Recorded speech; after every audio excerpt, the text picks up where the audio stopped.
I'm Judith Barnes, 64 years old and still adjusting to life without Robert. That Tuesday afternoon, I stopped by Richard and Heather's house to drop off a surprise, only to find my handcrafted quilt crumpled in their trash bin. I don't need her cheap junk cluttering our home, Heather's voice drifted from the open window. I'll exchange the other gifts for store credit. Silently, I retrieved my 6 months of work from the garbage, bits of coffee grounds clinging to the fabric that held pieces of my son's childhood. 40 years of teaching taught me patience, but that day, something inside me snapped, and Heather had no idea what she'd just set in motion. Before I dive into my story, I'd love to know where you're watching from. Drop your location in the comments and hit that like and subscribe button if you've ever dealt with family drama. Trust me, what happens next will show you exactly why sometimes the quietest person in the room is the one you should never underestimate.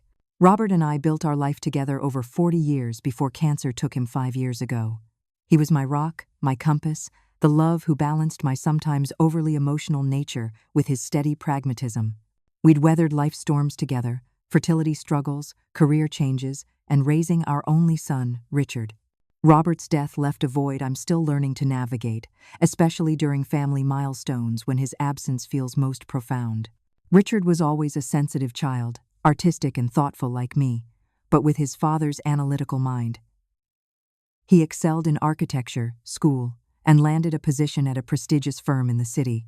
I was so proud when he purchased his first home just 20 minutes from mine, close enough for Sunday dinners but far enough for independence. He'd always been somewhat passive, preferring to keep peace rather than rock boats. Robert used to say, "Our boy feels everything deeply but keeps his thoughts locked up tight." This tendency made him vulnerable to stronger personalities who could easily influence his decisions.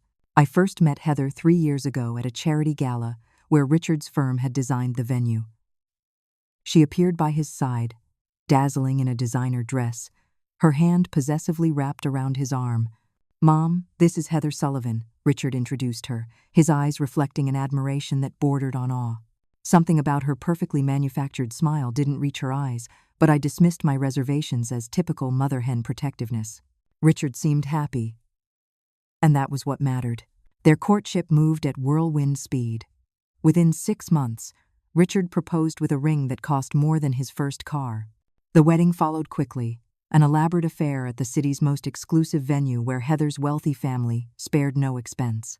I noticed how Richard seemed almost peripheral at his own wedding, with Heather orchestrating every detail and dismissing his few suggestions. The changes in our family dynamics began subtly after the wedding. Sunday dinners became monthly, then quarterly. Richard's calls grew shorter, filled with vague excuses about work demands and social obligations with Heather's circle. When they did visit, Heather would inspect my modest home with poorly concealed disdain, once commenting that vintage decor wasn't really her style, while eyeing the furniture Robert had lovingly restored over the years. Heather came from old money, her father a banking executive, her mother a socialite known for charity galas that were more about being seen than actual charitable impact. She'd attended exclusive private schools and expected a lifestyle that aligned with her upbringing. Status and appearances dominated her value system. Richard's comfortable architect's salary seemed insufficient for her tastes, and I often noticed him looking stressed when she discussed their latest purchases or renovation plans. The quilt that ended up in the trash had been a labor of love.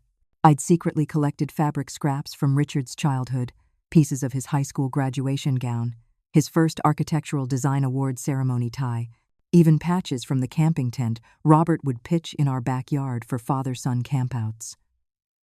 For 6 months, I worked on it, my arthritic fingers aching after long sessions at my quilting frame. My grandmother had taught me quilting when I was just 10 years old, passing down patterns and techniques that connected generations of women in our family. Our mother-in-law and daughter-in-law relationship had been strained from the beginning. Heather would call me Judy, despite my gentle corrections that I preferred Judith. She'd reschedule plans last minute, arrive significantly late without apology, or speak over me during conversations. During Richard's birthday dinner last month, she'd interrupted my story about his childhood science fair victory to show everyone pictures of their newly renovated kitchen on her phone. Last Christmas, Heather had thanked me with obvious disappointment for the hand-knitted sweater I'd made her, later forgetting to bring it home. Richard's apologetic text the next day, claiming they'd accidentally left several gifts behind, didn't fool me. At their housewarming, she'd positioned my handmade centerpiece in the laundry room rather than on her immaculate dining table. Despite these slights, I tried to maintain a cordial relationship for Richard's sake. Robert would have wanted me to take the high road. "Family peace is worth swallowing your pride sometimes," he used to say. But discovering my quilt in the garbage challenged my resolve to honor that philosophy. As I drove home that day, tears blurring the familiar streets, I felt torn between protecting my own dignity and preserving my relationship with my son. The worst part wasn't even Heather's rejection of my gift, it was the realization that Richard had allowed it to happen. The quilt incident wasn't isolated, a fact I'd been reluctant to acknowledge until then. Looking back, I could see a clear pattern of Heather disposing of my gifts, each rejection more blatant than the last. For Richard's 30th birthday last year, I'd given her a gift card to her favorite spa, mentioning she might enjoy a relaxing day while Richard and I caught up. 2 weeks later, my friend Evelyn spotted Heather at the mall, using that same gift card amount to purchase a designer handbag, one she proudly showed off at our next family gathering without mentioning the gift's origin. The Christmas ornament I'd hand-painted with Richard's childhood home had mysteriously broken before it could make it onto their tree. The personalized recipe book containing generations of family dishes had been accidentally ruined when their kitchen sink leaked. Each time, I'd nodded at the transparent excuses, unwilling to create tension that might further distance Richard from me. My sister Barbara called the morning after I found the quilt, checking in as she did every Wednesday. When I reluctantly shared what had happened, her indignation was immediate. "Judith, you won't believe this, but I saw some of your embroidered linens at that upscale consignment shop on Maple Street last month. I thought maybe you'd decided to sell some things after downsizing, but now, you're certain they were mine?" My stomach twisted at her confirmation. "The set with bluebells and your distinctive JB monogram? Absolutely certain. They were priced at nearly $200. The realization that Heather had been profiting from my handmade gifts hit like a physical blow. Barbara urged immediate confrontation, her righteous anger compelling. "You need to call Richard right now. This disrespect has gone on long enough." I considered her advice but hesitated. Direct confrontation would likely push Richard further into defending Heather. Years of teaching middle schoolers had taught me that observation often revealed more truth than interrogation. So when Richard called that evening with a dinner invitation for Friday, a rare occurrence these days, I accepted with calculated composure. "Heather's making her famous coq au vin," he enthused, unaware of my discovery. "She specifically asked that you join us." Friday evening arrived, and I selected my outfit carefully, a simple but elegant navy dress Robert had always loved, paired with the pearl necklace he'd given me on our 30th anniversary. I brought a bottle of wine rather than a handmade gift, watching Heather's relief when she unwrapped it. Throughout dinner, I noticed Heather repeatedly touching the stunning diamond tennis bracelet adorning her wrist, new since I'd last seen her. When I complimented it, her explanation confirmed my suspicions. "Richard surprised me last week. He knows I deserve the best." Her smug smile felt like sandpaper against my grief. Richard looked uncomfortable but pleased at her approval. "It's not every day we celebrate such good news." "What news?" I asked, taking a measured sip of wine. Richard's face brightened. "I've been promoted to senior partner. The youngest in the firm's history. That's wonderful, sweetheart." My pride was genuine despite the circumstances. "Your father would have been so proud." Heather's smile tightened at the mention of Robert.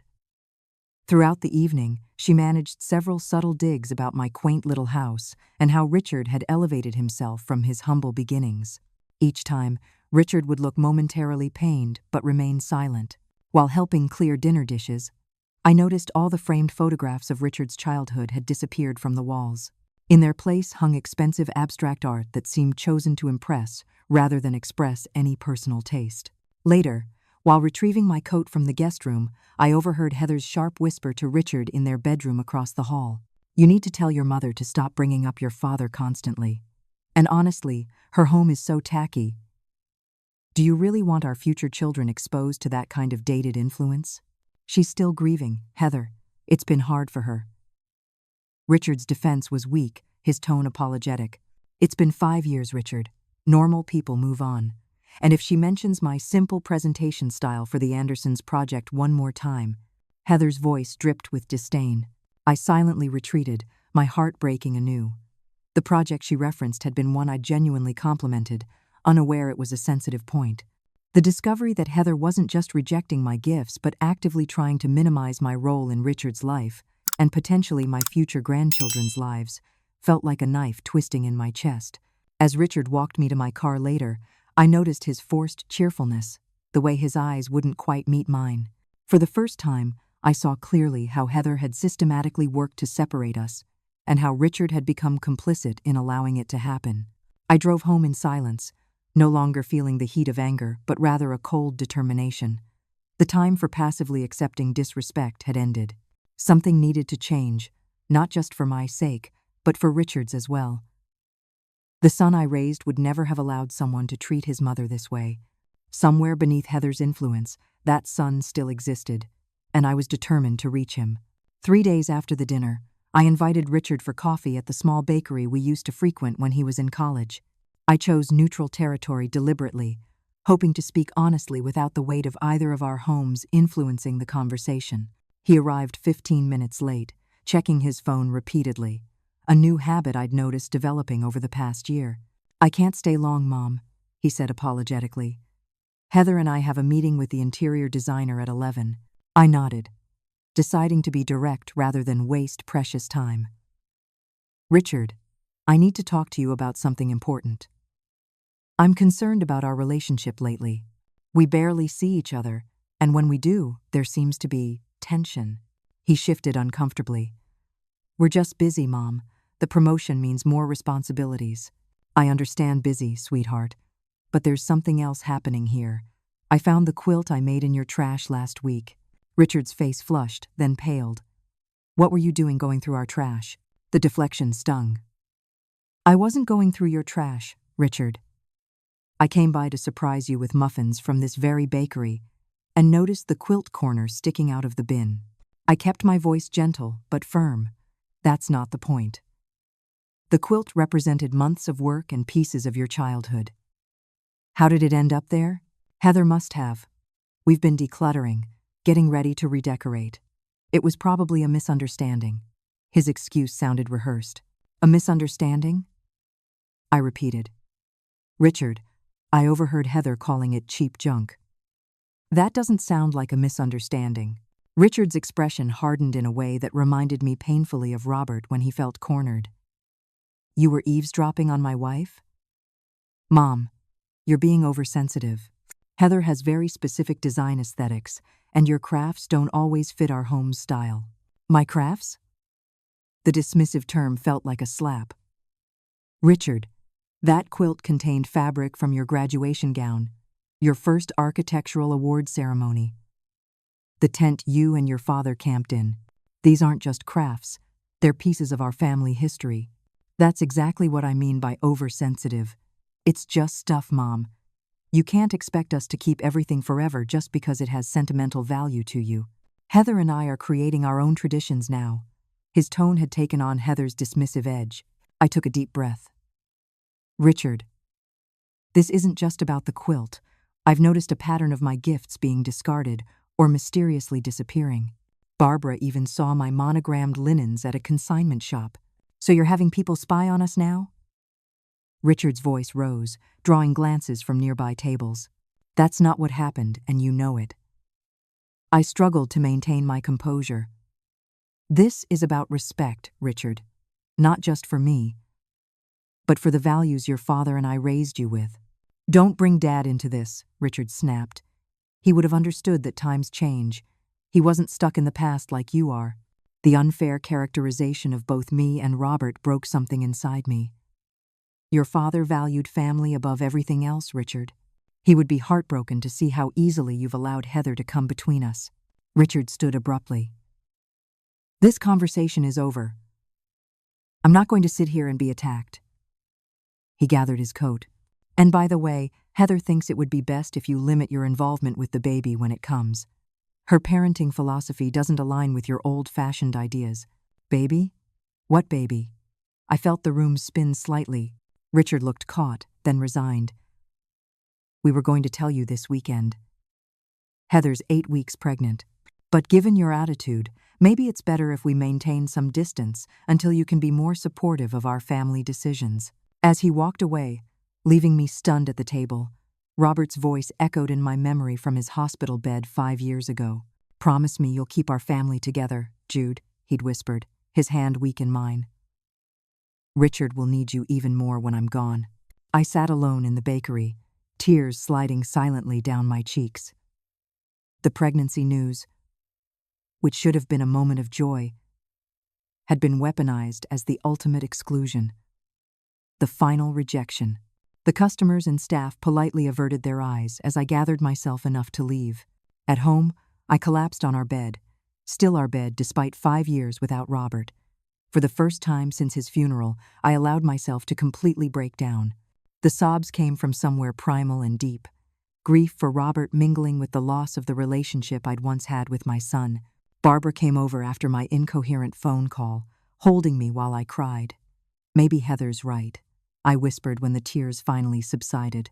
"Maybe I am just a pathetic, old-fashioned woman clinging to the past." "Stop that nonsense right now," Barbara said firmly.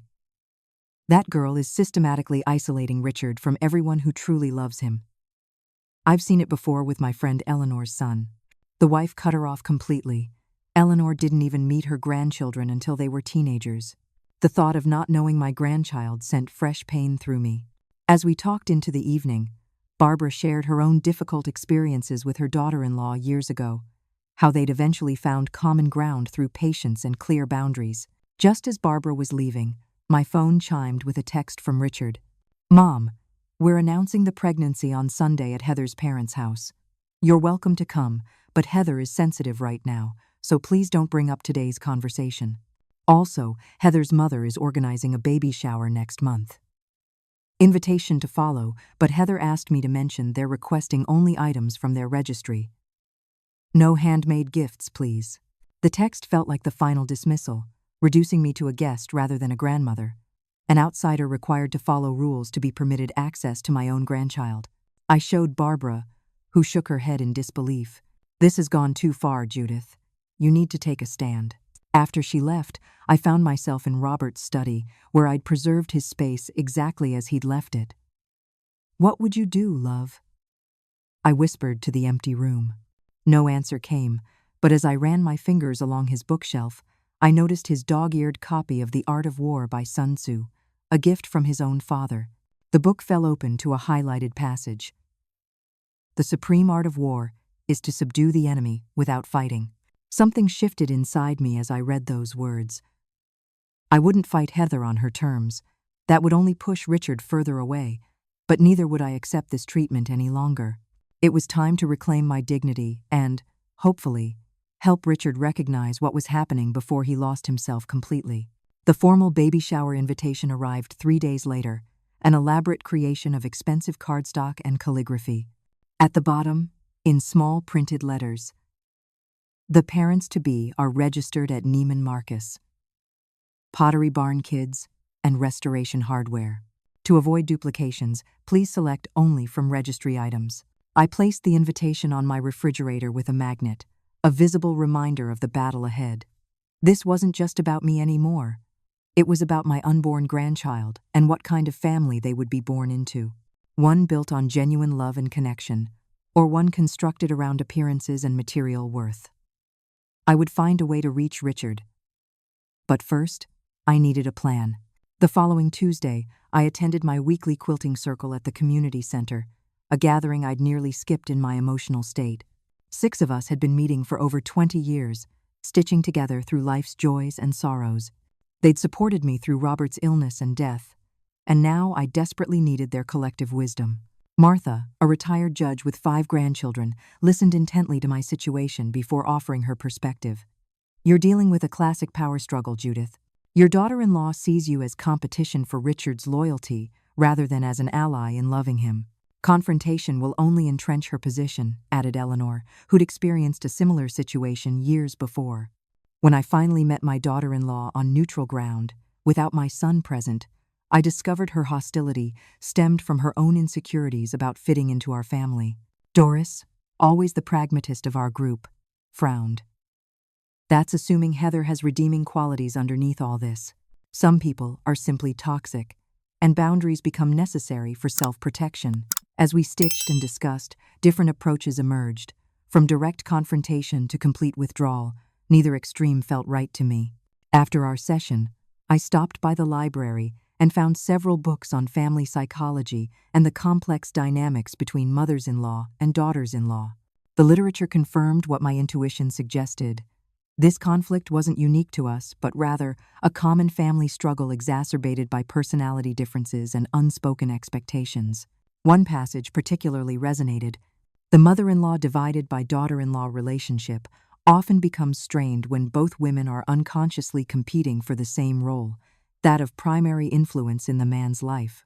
Healing begins when both recognize they hold different but equally valuable positions. The next day, I called Marion, Richard's godmother, and one of Robert's oldest friends. Her straight-talking nature had always provided clarity in difficult situations. "You've always been too accommodating, Judith," she said after hearing me out.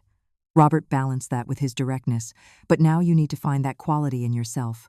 "I don't want to become someone I'm not just to fight Heather on her level," I objected. "I'm not suggesting that. I'm saying standing up for yourself isn't the same as stooping to her tactics. Fire with fire burns everything down. You need water, persistent, flowing, finding its way around obstacles. Water doesn't fight the rock, it gradually reshapes it." Marion's metaphor stayed with me as I considered my approach. Fighting Heather directly would only reinforce her narrative that I was difficult and intrusive. Instead, I needed to better understand what drove her behavior. I spent the evening researching Heather's family background. Information I should have sought years ago. Her father, William Sullivan, headed a once prestigious investment firm now rumored to be struggling after several clients withdrew following a minor scandal. Her mother, Caroline, chaired numerous charity boards but was notably absent from recent society pages. Their lavish lifestyle had always seemed secure, but perhaps appearances were deceiving. A deeper search revealed a telling article from Heather's college alumni magazine. In a profile piece, she briefly mentioned her mother's impossible standards and how she'd never quite measured up despite being valedictorian and homecoming queen. The casual comment, buried in an otherwise self-aggrandizing interview, offered a glimpse into Heather's possible insecurities. More significantly, I discovered Heather had an older sister rarely mentioned, Lauren Sullivan Peterson, who had apparently rejected the family's high society lifestyle to become an environmental lawyer in Oregon. The sisters hadn't been photographed together at any family events in years. Most revealing was a small article in the business section of the city paper from 6 months ago, reporting that Sullivan Investments had laid off nearly a quarter of its staff amid restructuring efforts. The timing coincided with Heather's increased pressure on Richard for luxury purchases and renovations. The picture emerging suggested Heather's family might be experiencing financial difficulties they were desperate to hide. Her obsession with status symbols and designer brands could be an attempt to maintain the appearance of wealth while her family's actual fortune diminished. Perhaps her disdain for handmade gifts wasn't just about aesthetic preference, but fear that accepting them might expose her diminished circumstances. With this perspective, the quilt in the trash took on new meaning. It wasn't just rejection of my handiwork, it was rejection of what it represented. A value system that prized sentimental worth over monetary value, genuine connection over social standing. As I pieced these insights together, I recalled what Robert always said about negotiations. To reach someone, you need to understand what they truly value and fear losing. Heather valued status, appearance, and control. She feared inadequacy, rejection, and being seen as less than perfect. Understanding this didn't excuse her behavior but offered a pathway to potentially reach her, or at least to establish boundaries she might respect. I stayed up late working on the quilt I'd rescued, repairing the damage from its time in the trash bin. As I stitched, my plan took shape. Not a strategy of confrontation or revenge, but one of firm compassion and clear boundaries. I would neither attack Heather nor continue accepting her disrespect. Instead, I would demonstrate an alternative model of strength, one based in authenticity rather than manipulation. The quilt would still be for my grandchild, regardless of whether Heather appreciated its value. Some gifts aren't given with expectation of gratitude, but as expressions of love that stand independent of their reception. That night, I added a new square to the center, a piece of Robert's favorite chambray shirt, washed thin with years of wear.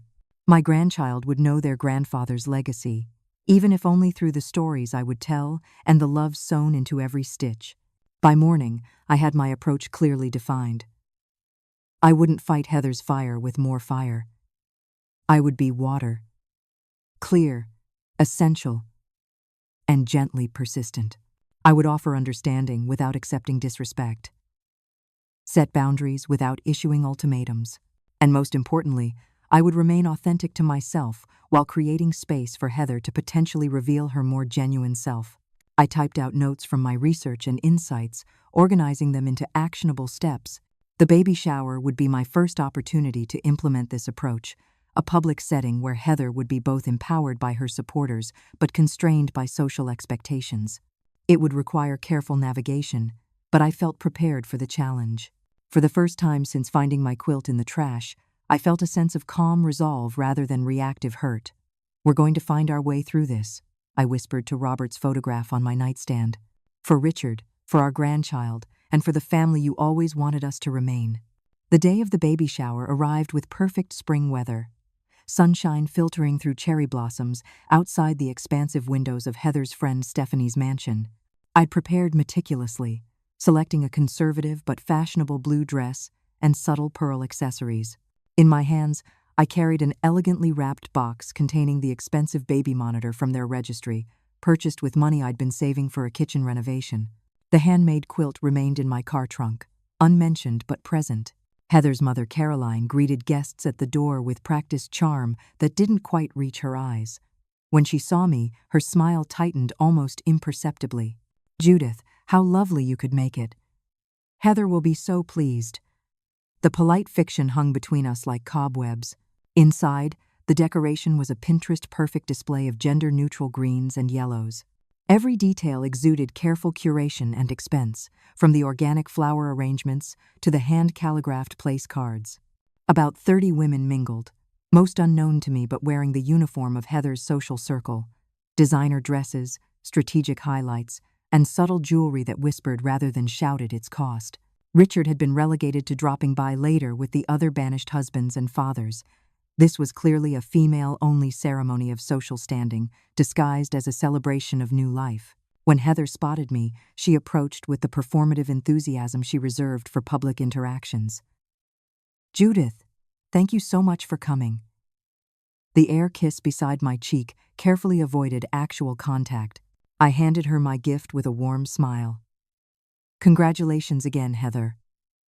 I'm so looking forward to meeting my grandchild."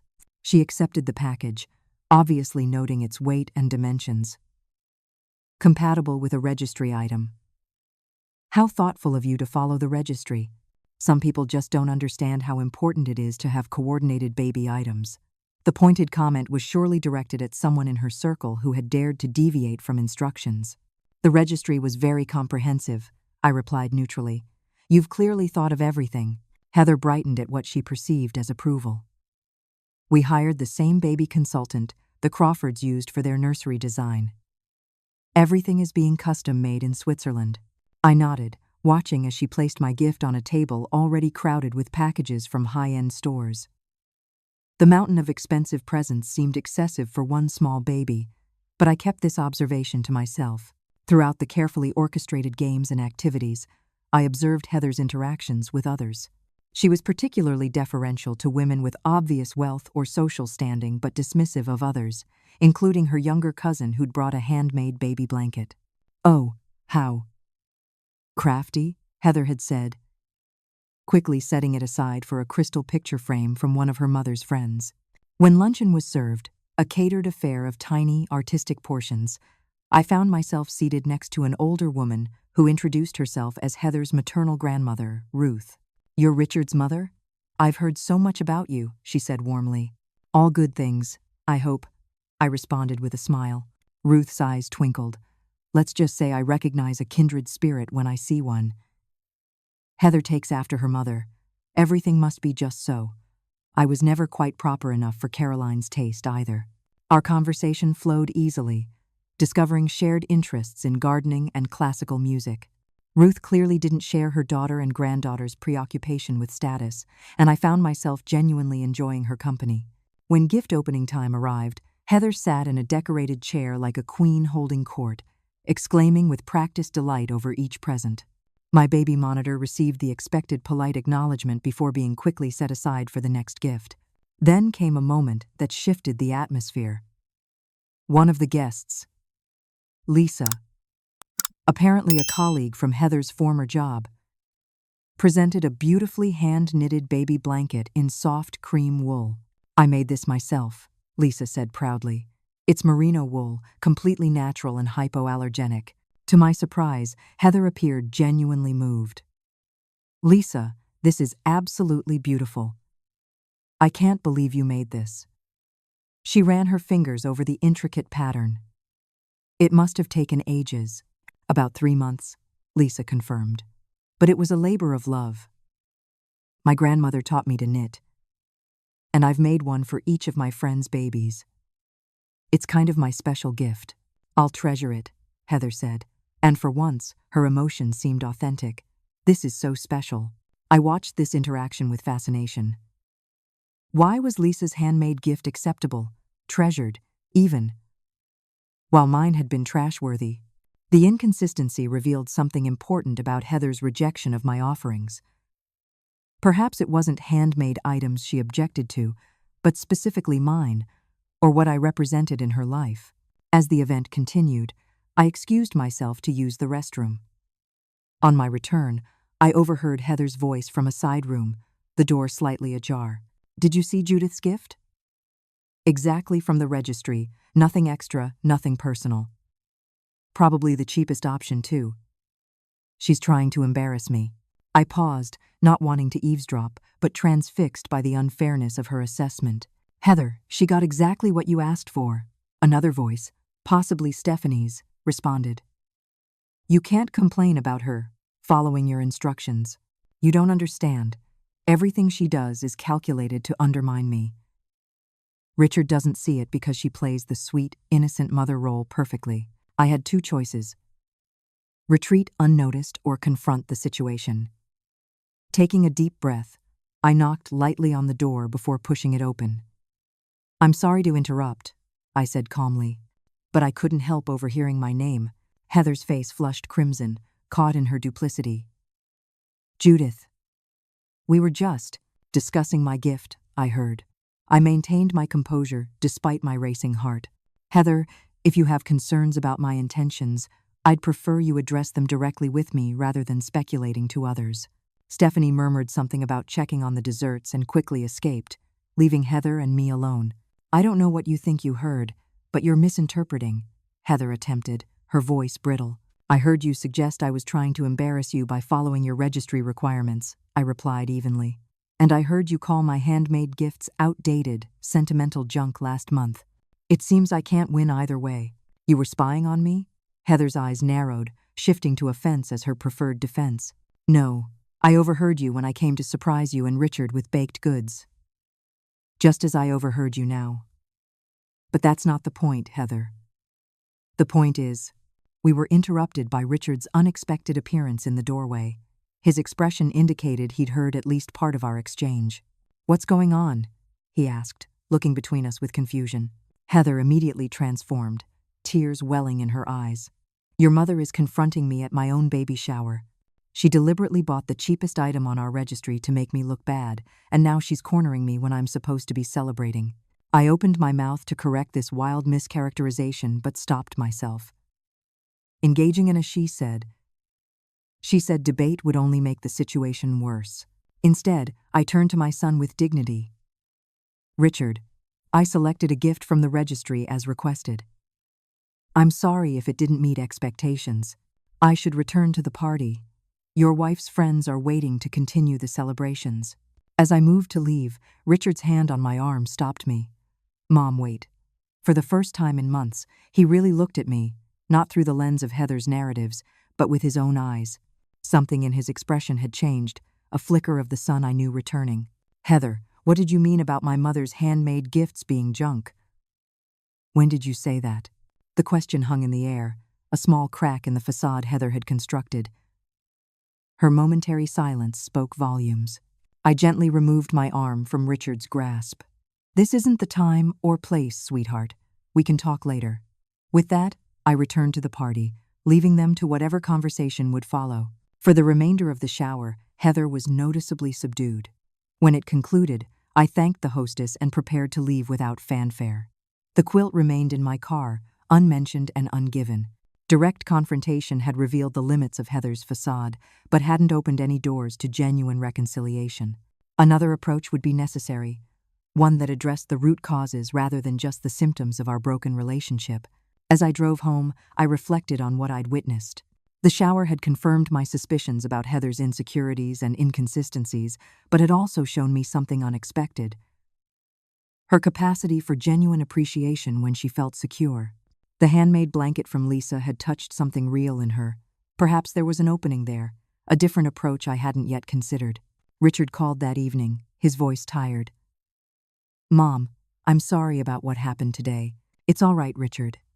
These situations are complicated."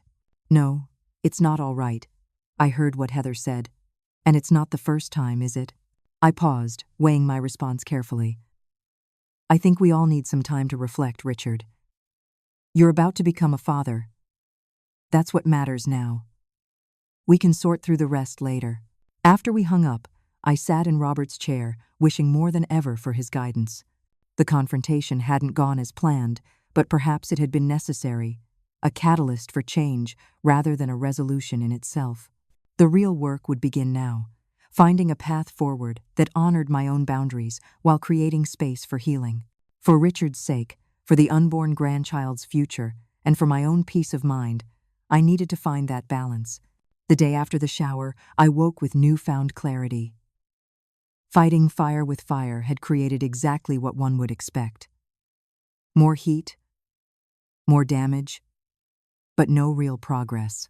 If I continued engaging Heather on her terms, we'd remain locked in a power struggle that would only hurt Richard and the coming baby. A different approach was needed. I spent the morning researching family dynamics and consulted my friend Patricia, a retired family therapist.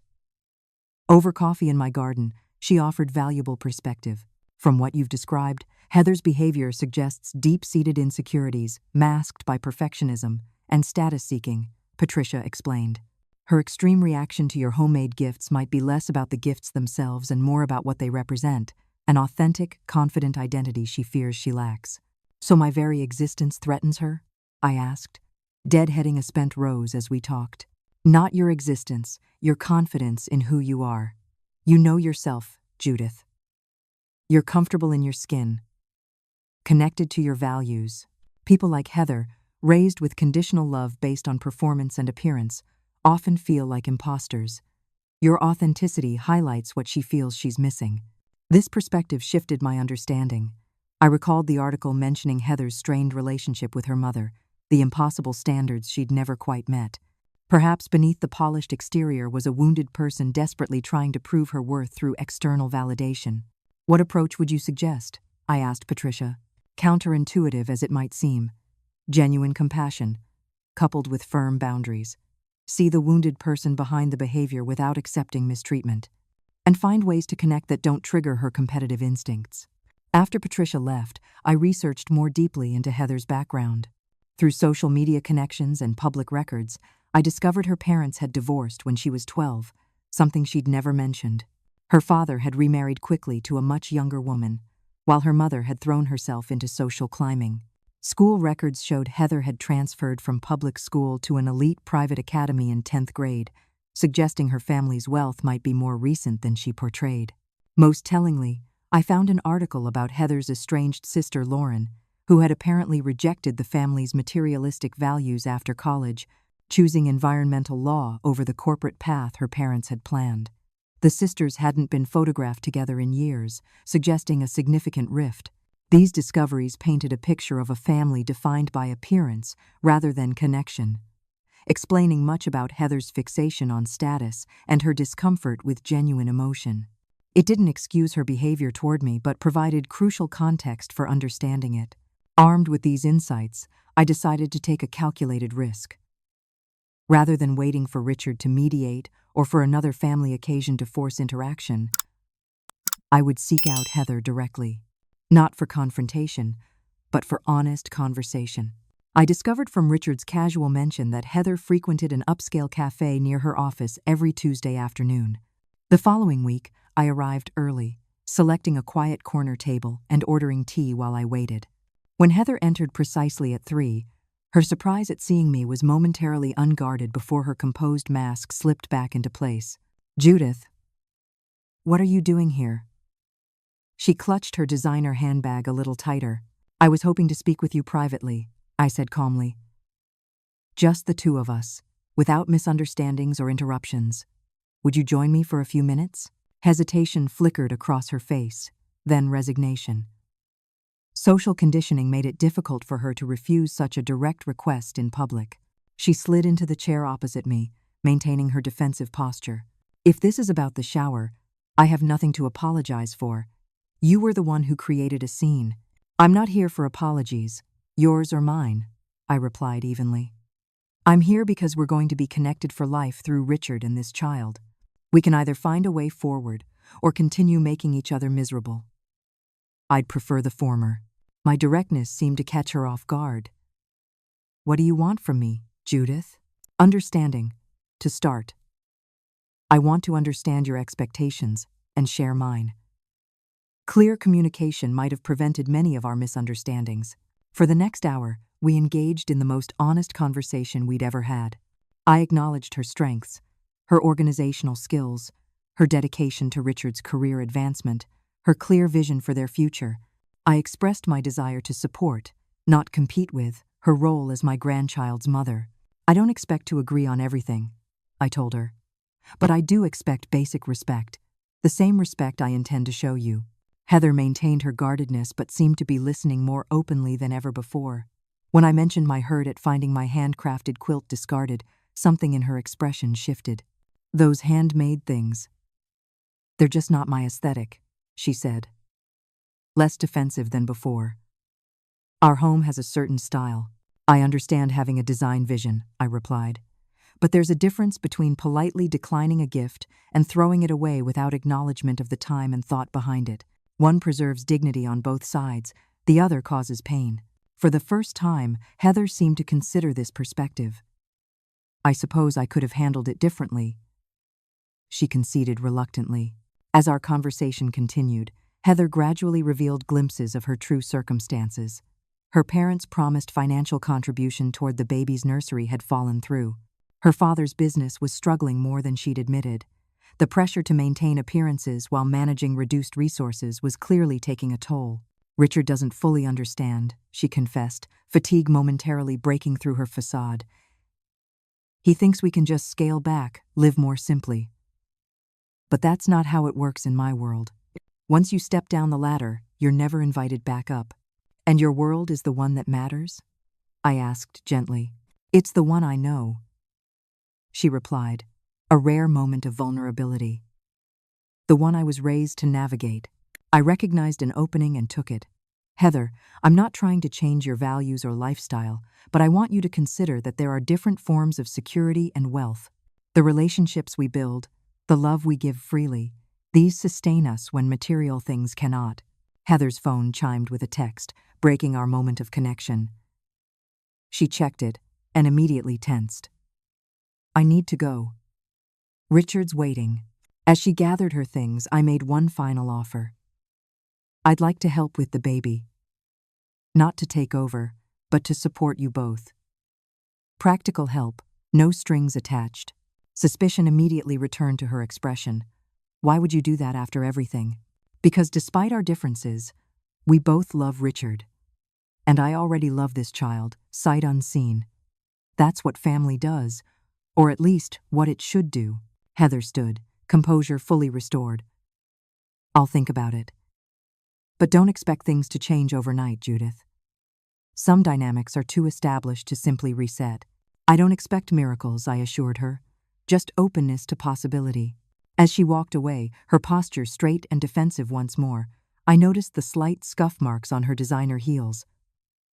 Small imperfections, carefully concealed but revealing nonetheless. Like Heather herself, presenting perfection while struggling beneath the surface.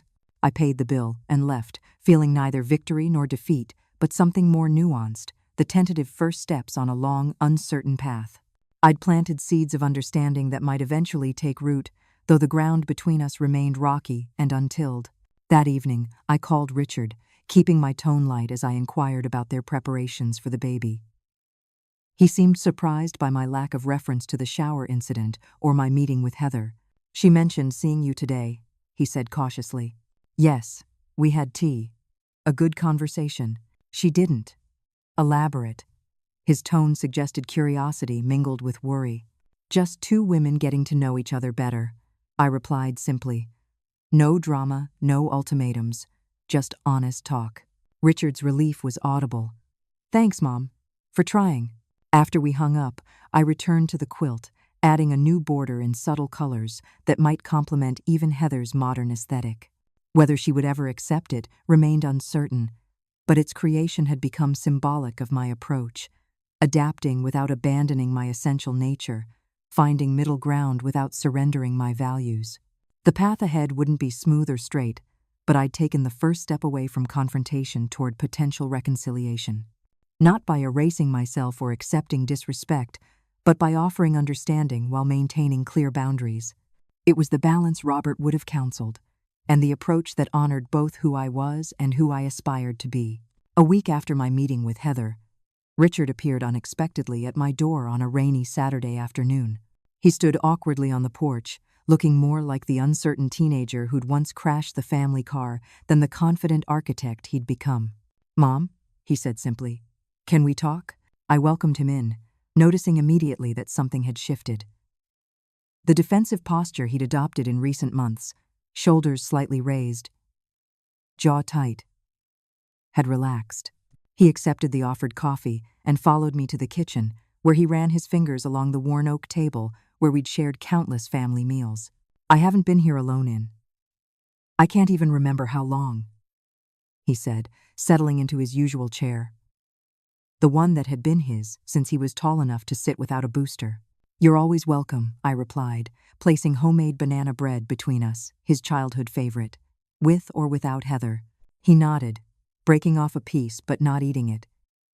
"That's part of what I wanted to talk about. I've noticed things, patterns. I should have seen them sooner." I remained silent, giving him space to find his words without my guidance. Robert had always said Richard needed time to process his thoughts, that rushing him only led to borrowed opinions rather than authentic conclusions. "The quilt," he finally said. "I knew Heather threw it away. I found it in the trash and didn't say anything. I convinced myself it wasn't worth causing tension over a thing." His fingers made air quotes around the last word, self-recrimination evident in his tone. "It's just a quilt, Richard." "No, it's not." He looked up, eyes suddenly intense. "It's pieces of my life. Dad's old shirt from our fishing trips. My first architectural award tie. Even fabric from that ridiculous purple graduation gown." He swallowed hard. "I remembered every piece once I really looked at it, and I said nothing when Heather called it junk. What kind of son does that make me?" The pain in his voice pulled at my heart, one who's caught in a difficult situation, trying to keep peace. "That's a generous interpretation." His smile was sad. "The truth is, I've been taking the path of least resistance. It's easier to let you absorb Heather's moods than to confront the situation. I've been a coward, Mom. You've been a husband trying to support his wife," I countered gently. "That's not cowardice. It's loyalty. Though sometimes loyalty gets misplaced." Richard broke off another piece of bread, this time actually eating it. "Heather and I are having problems," he admitted after a moment. "Financial ones, mainly.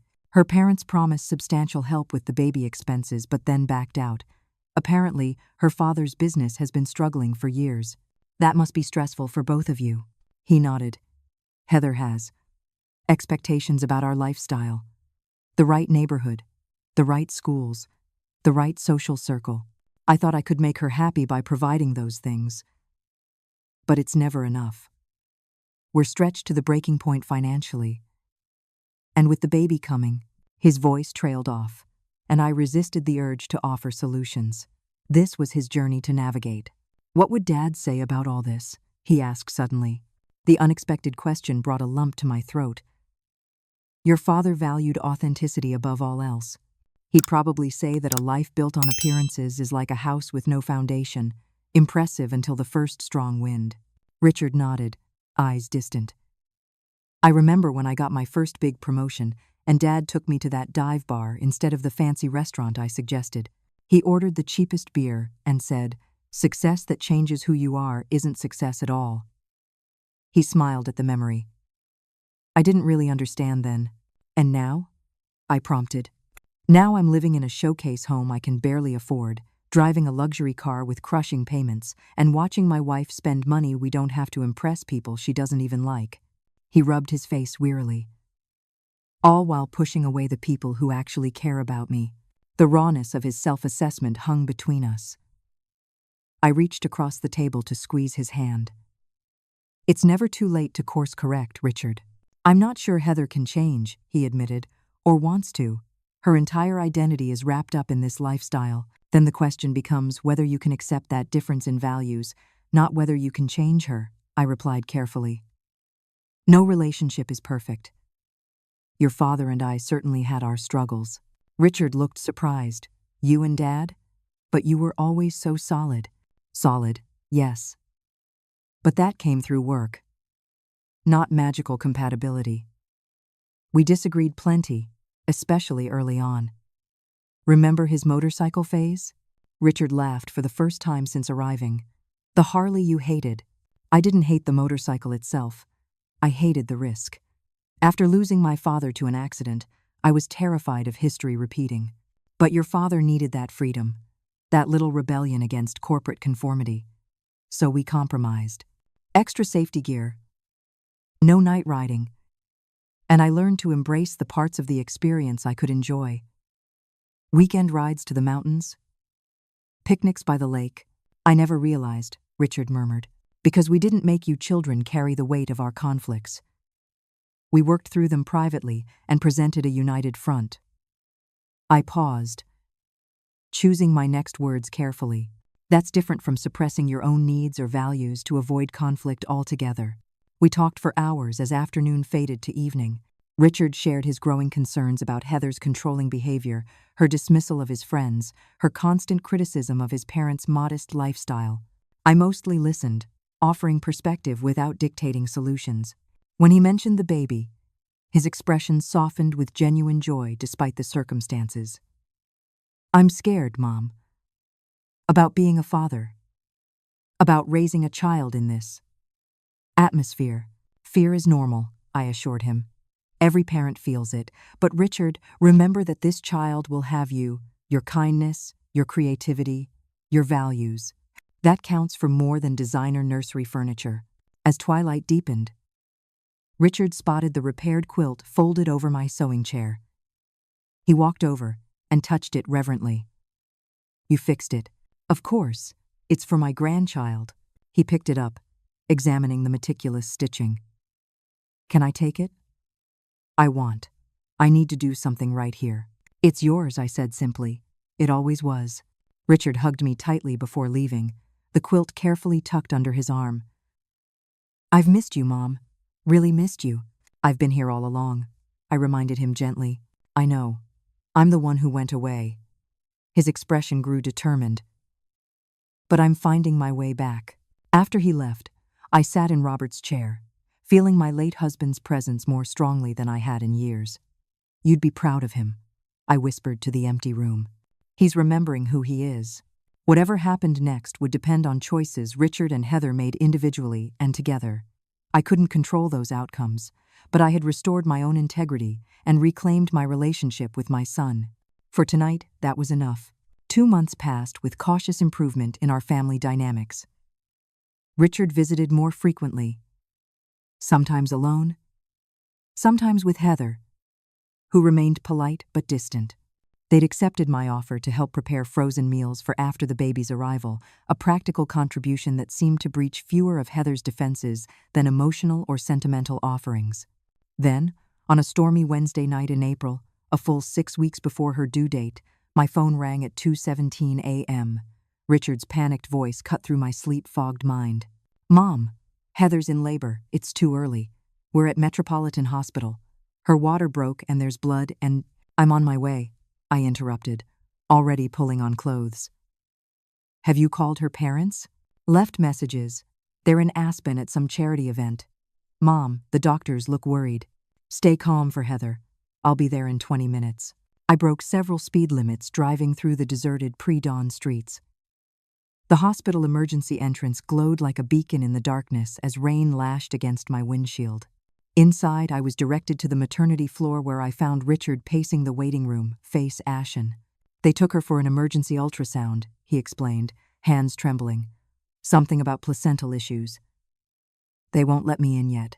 I guided him to a chair, keeping my own fear carefully masked. Premature births are much more manageable now than they used to be. Metropolitan has one of the best NICUs in the state.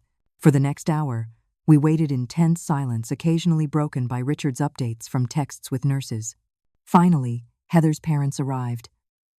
Caroline perfectly coiffed despite the hour, William looking uncomfortable in the sterile hospital environment. Any news? Caroline demanded without greeting. She's been taken to delivery, Richard explained. The baby's heartbeat was showing signs of distress. They're doing an emergency C-section. Caroline immediately pulled out her phone. I'm calling Dr. Lehman. He's the top obstetric surgeon in the country. He delivered both my girls. There's no time, Richard objected. They're already operating. Well, this is absolutely unacceptable, Caroline huffed. Metropolitan isn't even in our network. You should have taken her to Street Luke's where they know who we are. The tension escalated as a nurse appeared, asking for Richard. Your wife is asking for you, sir. We can allow one person in the operating room. Richard looked torn, glancing between the nurse and the three of us waiting. The weight of divided loyalty was visible in his expression. Go, I urged him. Heather needs you now. I should be in there, Caroline interjected. I'm her mother. She asked for her husband, the nurse stated firmly, holding the door open for Richard. After Richard left, an uncomfortable silence fell over the waiting room. William soon excused himself to make business calls despite the early hour, leaving Caroline and me alone. Her hostility was palpable as she tapped manicured nails against her designer handbag. I suppose you're pleased with how things are unfolding, she finally said. Pleased that my grandchild is being born 6 weeks early under emergency conditions? I kept my voice level. Hardly. You know what I mean. Richard's been pulling away from us, from Heather's family. Your influence, no doubt. I could have escalated the confrontation, but remembered my commitment to a different approach. Caroline, we're both about to become grandmothers to the same child. Perhaps we could focus on that shared concern rather than perceived grievances. She seemed momentarily taken aback by my calm response. Before she could reply, William returned, checking his watch impatiently. How much longer will this take? I have the Beijing conference call at 7. Our daughter is having emergency surgery, Caroline reminded him sharply. Which neither of us can do anything about, he countered.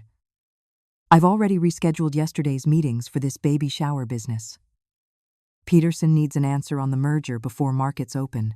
Their bickering continued until William's phone rang again. After a brief conversation, he straightened his tie with an air of finality. I need to handle this crisis at the office. Call me when there's news. He nodded curtly to me. Judith.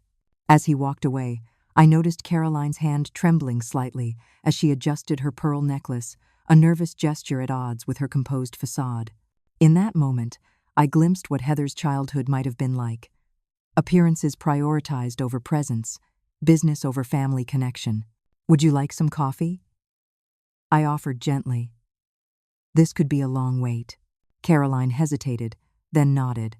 As I returned with 2 cups from the vending machine, a commotion at the nurse's station caught our attention. William was arguing with the head nurse, his voice rising. What do you mean you need insurance pre-approval? Do you know who I am? The nurse remained professionally calm. Sir, your policy has denied initial authorization for neonatal intensive care. We're providing treatment regardless, but we need to sort this out. This is absurd. I have premium coverage. Your policy status is showing as payment pending. If you could speak with your benefits department? I don't have time for this nonsense, William snapped, handing her a business card. "Have your billing department call my office." With that, he strode toward the elevators, leaving the administrative crisis unresolved. Caroline's face had gone pale. "He's under tremendous stress," she murmured, more to herself than to me. Then, glancing at her diamond-studded watch, she added, "I should check on the arrangements for the charity luncheon I'm chairing tomorrow." Now, I couldn't hide my disbelief. "Life doesn't stop for these situations, Judith," she replied stiffly, though uncertainty flickered in her eyes. "Someone needs to maintain normal operations." Before I could respond, she too made her exit, promising to return shortly. I sat alone in the waiting room, the reality of the situation sinking in. Richard and Heather were facing a medical emergency with their newborn, and both of Heather's parents had effectively abandoned them for business and social obligations. Hours passed. I fielded calls from Barbara and my quilting circle friends, arranged for a neighbor to water my plants, and made sure the waiting room remained stocked with coffee and snacks for the nursing staff. When a doctor finally emerged, looking tired but satisfied, I was the only family member present. "Are you with the Sullivan Barnes family?" she asked, removing her surgical cap. "Yes, I'm Richard's mother. How are Heather and the baby?" "Your granddaughter has arrived, 3 pounds, 4 ounces. She's been transferred to the NICU. She's breathing on her own, which is excellent news for her gestational age. Mrs. Sullivan Barnes is in recovery. The C-section was complicated by partial placental abruption, but she's stable now." Relief washed over me. "And Richard? With the baby?" He asked if you could come up once his wife is settled in her room. The doctor's expression softened. "You might want to prepare yourself. Premature babies often look fragile with various monitoring equipment attached, but your granddaughter is showing remarkable resilience." 2 hours later, I sat beside Heather's bed while she dozed fitfully. Richard had gone with the neonatologist for a consultation, leaving us alone. When Heather's eyes fluttered open, confusion quickly turned to recognition. "Judith?" Her voice was hoarse from the breathing tube used during surgery. "I'm here, dear. Richard just stepped out to speak with the doctors. Your parents had to leave but said they'd be back soon." I softened the abandonment with a gentle fiction. Heather's carefully maintained composure crumbled, tears sliding down her pale cheeks. "The baby. They won't tell me everything. Is she going to die?" The raw fear in her voice bypassed all our previous conflicts. I took her hand, surprised when she didn't pull away. "No, sweetheart. She's very small and will need special care, but she's breathing on her own, which is a wonderful sign. The doctors are optimistic." "I failed her," Heather whispered. "My body couldn't even do this one thing right." "You haven't failed anyone," I said firmly. "Sometimes these things just happen. You got her here safely. That's what matters." Her vulnerability in this moment was startling. The armor of perfection completely stripped away by the reality of childbirth and fear. For the first time, I saw not the polished, manipulative daughter-in-law, but a frightened young woman facing the most terrifying moment of her life. "I don't know how to do this," she confessed, gesturing weakly toward her postpartum body and the hospital room. "My mother never." "She wasn't present?" I suggested gently. Heather's slight nod confirmed volumes about her upbringing. She had the nanny bring me to visit her in the hospital after I was born. There are photographs, perfectly staged. But she didn't actually hold me until I was 2 weeks old. She was afraid I'd wrinkle her silk blouse. The bitterness in her voice revealed old wounds. "I promised myself I'd be different, but now I can't even be with my baby." "You will be," I assured her, "as soon as you're stable enough to go to the NICU. And until then, Richard is with her every moment." "And you?" Her question held a surprising lack of hostility. "I'm wherever I'm needed. Here with you now, with the baby when allowed, handling practical matters when necessary." Heather studied me with new awareness. "You're not going to leave, are you? Even after everything?" "That's not who I am," I replied simply. Something shifted in her expression. Not quite acceptance, but perhaps the beginning of understanding. Before she could respond, Richard returned with a neonatologist who explained the baby's condition in more detail. Though still critical, her prognosis was cautiously positive. When Heather was finally cleared to visit the NICU several hours later, I helped the nurse transfer her to a wheelchair. Richard pushed her gently down the hallway while I followed at a respectful distance, giving them this moment together. Through the NICU window, I watched as they approached the incubator containing their tiny daughter. Heather's hand flew to her mouth at the sight of the miniature form surrounded by monitoring equipment.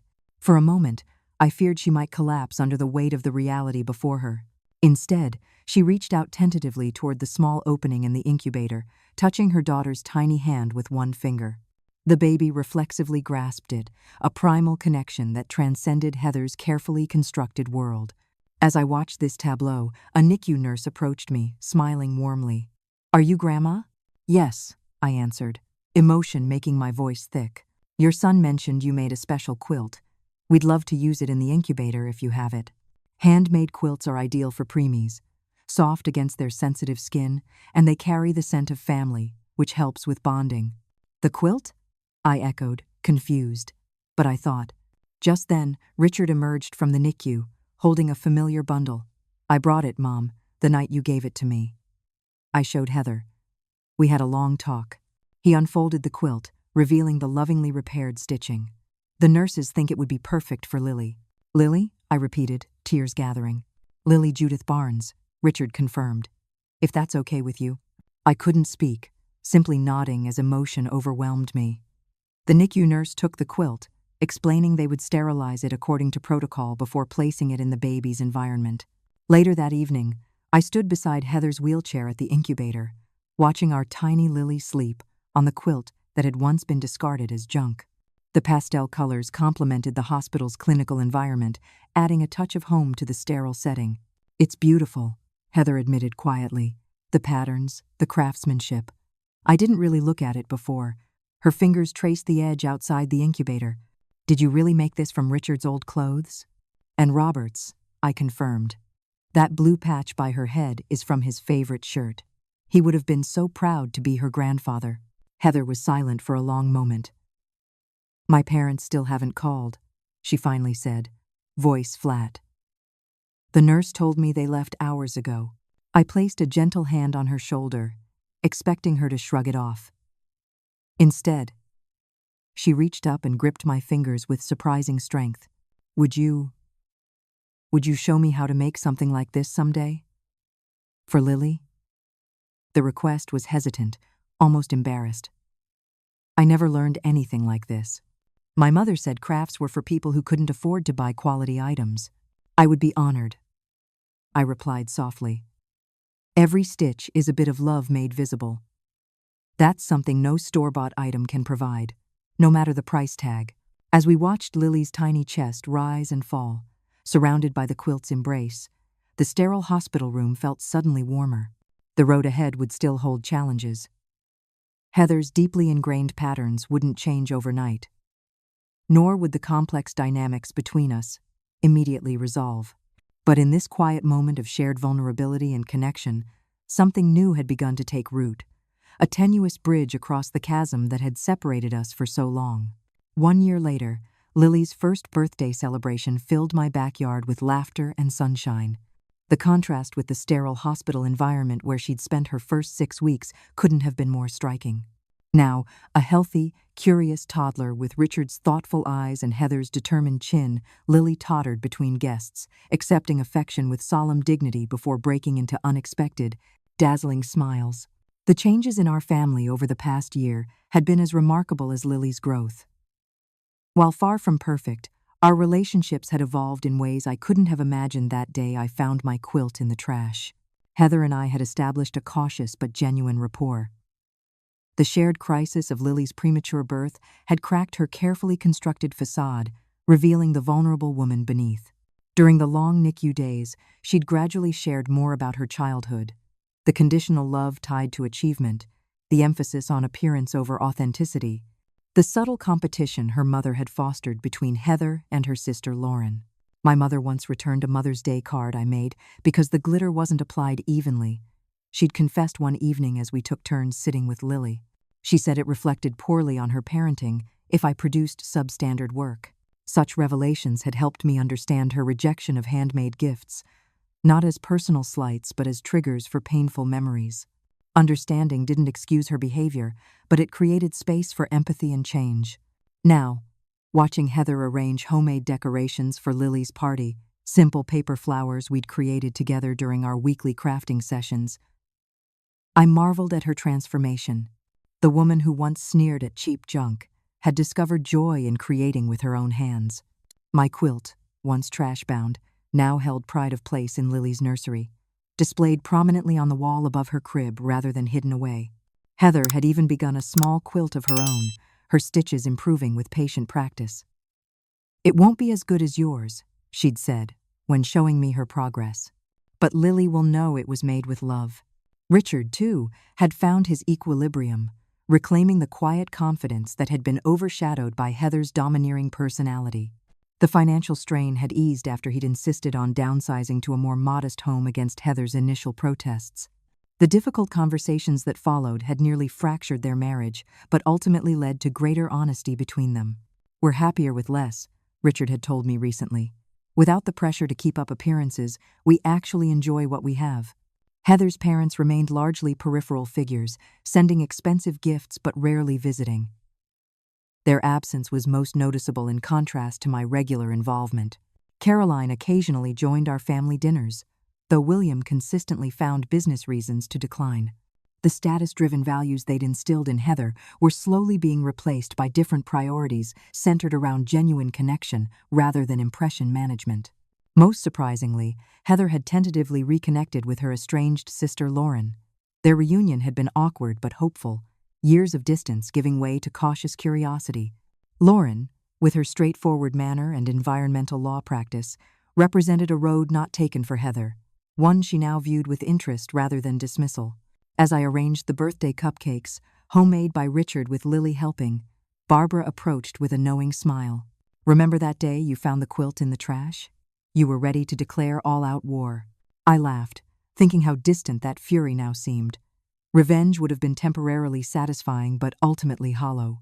"This," I gestured toward Richard, helping Lily blow out her candle while Heather recorded the moment.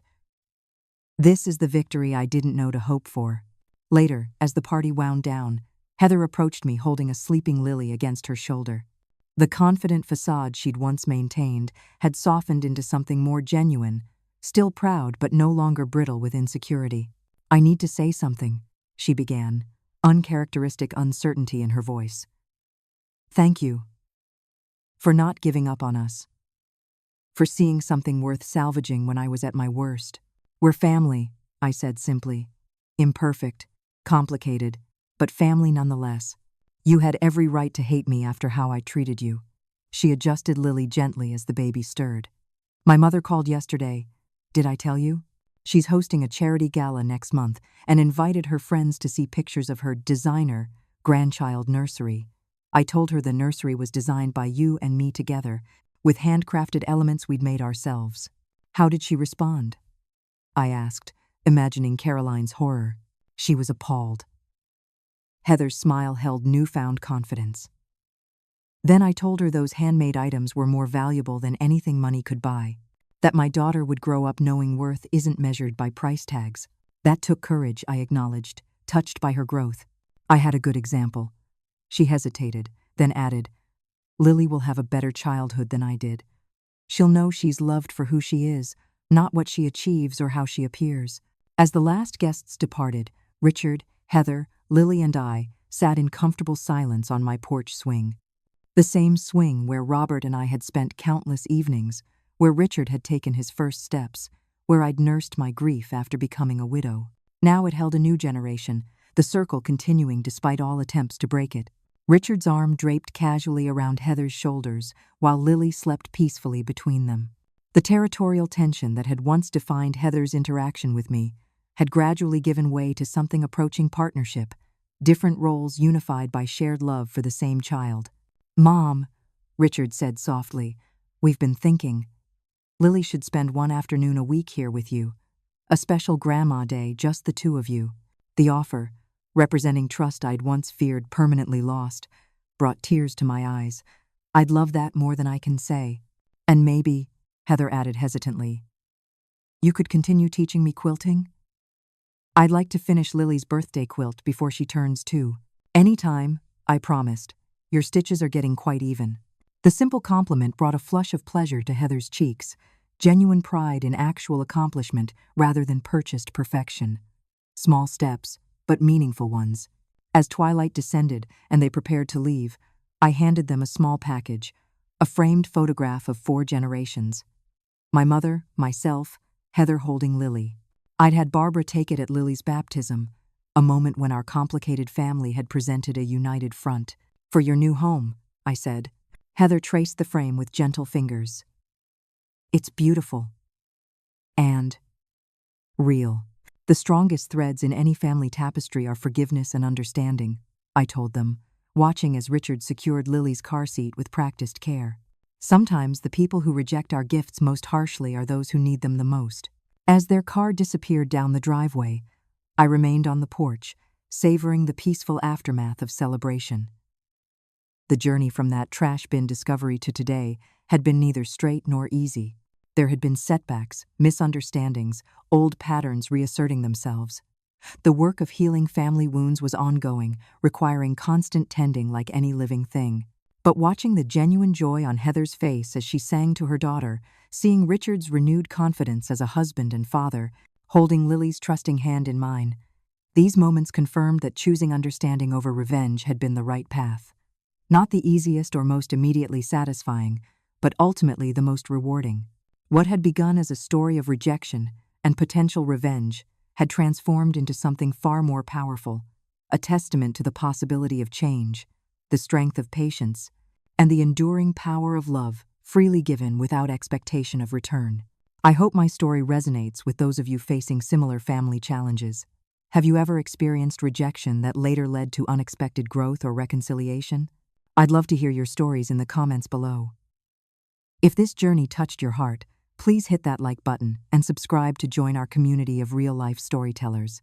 Share this video with someone who might need a reminder that sometimes the deepest healing comes after the most painful wounds. Thank you for listening, and remember, in family matters, the path of understanding often leads to places revenge never could.